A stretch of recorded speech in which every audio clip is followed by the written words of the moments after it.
ഇത് കേവലം 23 വർഷം നീണ്ട ഒരു കേസിന്റെ വിധിന്യായം മാത്രമല്ല, മറിച്ച് പാർശ്വവൽക്കരിക്കപ്പെട്ട ഒരു ജനതയുടെ അതിജീവന പോരാട്ടത്തിന്മേൽ ഭരണകൂടം നടത്തിയ ചോരയിട്ടുന്ന അടിച്ചമർത്തലിന്റെയും നീതിപീഠങ്ങളിലൂടെ അതിൽ ലഭിച്ച വൈകിയ ആശ്വാസത്തിന്റെയും അങ്ങേയറ്റം രൂക്ഷവും നിഷ്പക്ഷവുമായ രാഷ്ട്രീയ വിശകലനമാണ്.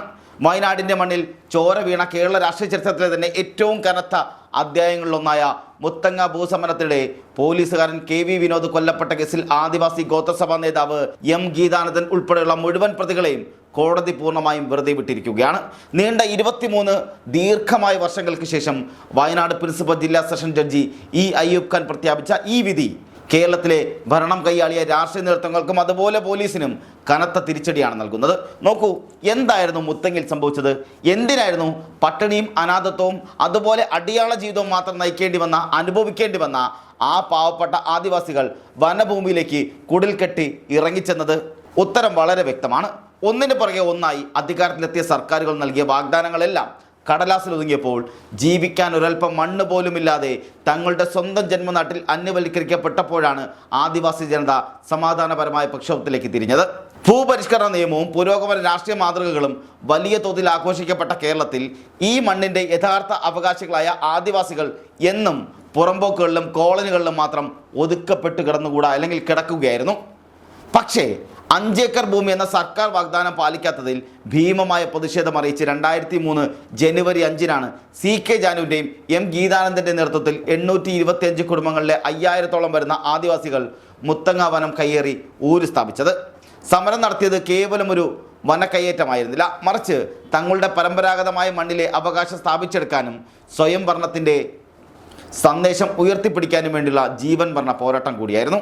എന്നാൽ ആദിവാസികളുടെ ഈ അവകാശ പോരാട്ടത്തെ അന്ന് അധികാരത്തിലുണ്ടായിരുന്ന AK ആന്റണി സർക്കാർ നേരിട്ടത് എങ്ങനെയായിരുന്നു എന്നുള്ളത് നമുക്കറിയാം.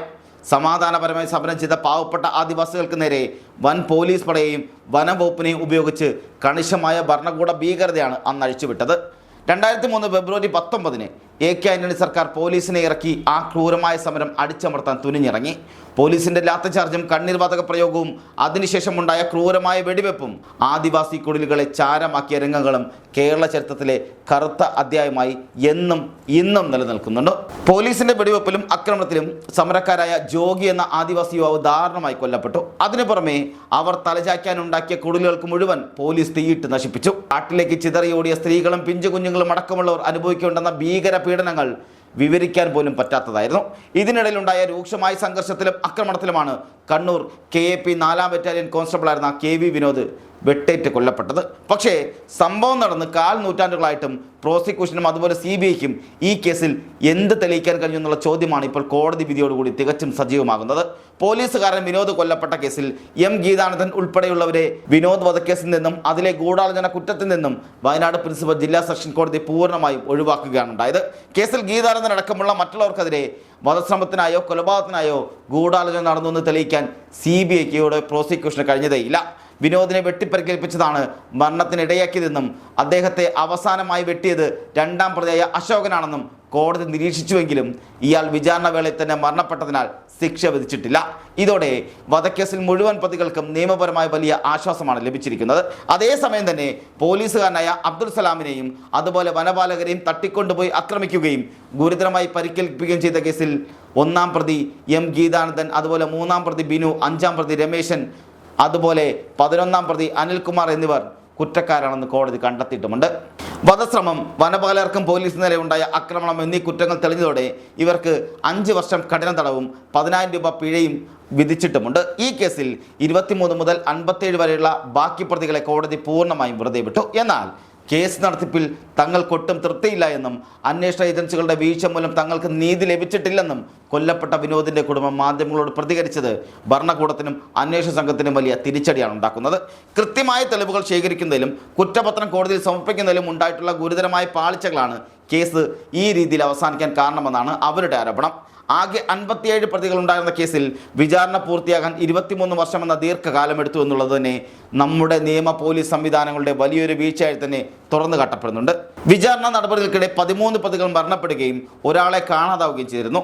പ്രതികളെ കോടതിയിൽ ഹാജരാക്കുന്നതിലും കുറ്റപത്രം വായിച്ച് കേൾപ്പിക്കുന്നതിലും മരിച്ചവരുടെ വിവരങ്ങൾ ഔദ്യോഗികമായി സ്ഥിരീകരിക്കുന്നതിലും ഉണ്ടായ സാങ്കേതിക തടസ്സങ്ങളാണ് 23 വർഷത്തോളം വിചാരണ നീണ്ടുപോകാൻ ഇടയാക്കിയത്.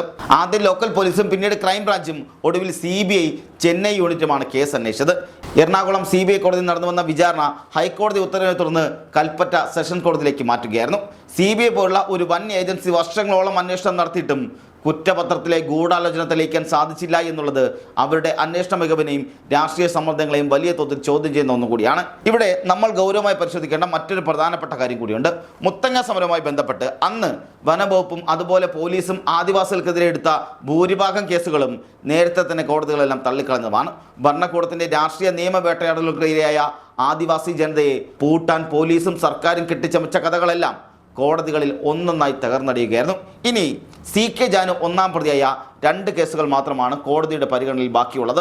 മുത്തങ്ങയിൽ നടന്ന ഏറ്റുമുട്ടലുമായി ബന്ധപ്പെട്ട കേസും 27 പേരെ നിയമവിരുദ്ധമായി തടഞ്ഞു വെച്ച കേസുമാണവ. പ്രോസിക്യൂഷന് വേണ്ടി CBI പ്രോസിക്യൂട്ടർ ബോബി ജോസഫും പ്രതികൾക്കായി അഭിഭാഷകരായ TM റഷീദ് അതുപോലെ തന്നെ വിജി ലൈജു എന്നിവരുമാണ് കോടതിയിൽ ഹാജരായത്. സത്യത്തിൽ മുത്തങ്ങ സംഭവത്തിന് ശേഷം കേരളം കണ്ടത് ആദിവാസി പ്രസ്ഥാനങ്ങളെയും അവരുടെ സ്വാഭാവിക നേതാക്കളെയും ഇല്ലാതാക്കാനുള്ള ആസൂത്രിതമായ രാഷ്ട്രീയ നീക്കങ്ങളായിരുന്നു.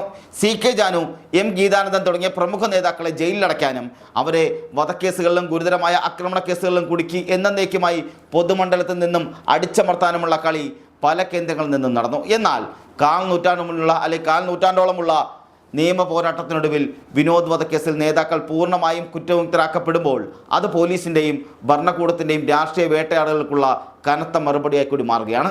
പാവപ്പെട്ട ആദിവാസികളുടെ അവകാശങ്ങൾ അടിച്ചമർത്താൻ തോക്കും ലാത്തിയും പ്രയോഗിച്ചവർക്കും അവർക്കെതിരെ കള്ളക്കേസുകൾ കെട്ടിച്ചമച്ചവർക്കും ഈ വിധി വലിയൊരു പാഠമാണ് നൽകുന്നത്. മാധ്യമങ്ങളും രാഷ്ട്രീയ കേന്ദ്രങ്ങളും അന്ന് ഉയർത്തിക്കൊണ്ടുവന്ന പല പ്രചരണങ്ങളും എത്രത്തോളം പൊള്ളയായിരുന്നുവെന്ന് ഈ വിധിയിലൂടെ തെളിയുക കൂടിയാണ്. അന്നത്തെ ഭരണാധികാരികളും മാധ്യമങ്ങളുടെ ഒരു വിഭാഗവും ആദിവാസികളെ തീവ്രവാദികളായും വനഭൂമി നശിപ്പിക്കുന്ന അക്രമികളായും ചിത്രീകരിക്കാൻ ശ്രമിക്കുകയും ചെയ്തു. എന്നാൽ നീതിപീഠത്തിന് മുന്നിൽ ആ ആരോപണങ്ങളൊന്നും തെളിയിക്കാൻ പോലീസിനോ CBIക്കോ കഴിഞ്ഞതുമില്ല. കേവലം രാഷ്ട്രീയ അജണ്ടകൾ നടപ്പിലാക്കാനും തങ്ങളുടെ വീഴ്ചകൾ മറച്ചുവെക്കാനും വേണ്ടി പാവപ്പെട്ട മനുഷ്യരെ കേസിൽ കൊടുക്കുകയായിരുന്നു എന്ന വാദത്തിന് ബലമേകുന്നതാണ് ഇപ്പോഴത്തെ കോടതിയുടെ ഉത്തരവും. ഇതൊന്നും കൂടാതെ അന്ന് മുത്തങ്ങ വനത്തിൽ നടന്ന പോലീസ് അതിക്രമങ്ങളിൽ ഇരയായ 100 കണക്കിന് ആദിവാസി കുടുംബങ്ങൾക്ക് ഇന്ന് വരെ അർഹമായ നഷ്ടപരിഹാരമോ നീതിയോ ലഭിച്ചിട്ടില്ല എന്ന സത്യവും നാം മറന്നുകൂടാ. വീടുകൾ കത്തിക്കപ്പെടുകയും കന്നുകാലികളും സമ്പാദ്യങ്ങളും നഷ്ടപ്പെടുകയും ചെയ്ത ആദിവാസികൾ ഇപ്പോഴും വഴിയാധാരമായി ജീവിക്കുന്ന കാഴ്ച ദാരുണമാണ്. സമരരംഗത്തുണ്ടായിരുന്ന പ്രമുഖ നേതാക്കളെയെല്ലാം ഒന്നിനു പുറകെ ഒന്നായി കേസിൽ കുടുക്കി നിയമ പോരാട്ടങ്ങളിൽ തളച്ചിടാൻ ഭരണകൂടത്തിന് സാധിച്ചുവെങ്കിലും അവരുടെ ഭൂമിക്കായുള്ള മുറവിളിയെ പൂർണ്ണമായി ഇല്ലാതാക്കാൻ പോലീസിന്റെ ലാത്തിക്കോ തോക്കുകൾക്കോ കഴിഞ്ഞിട്ടുമില്ല.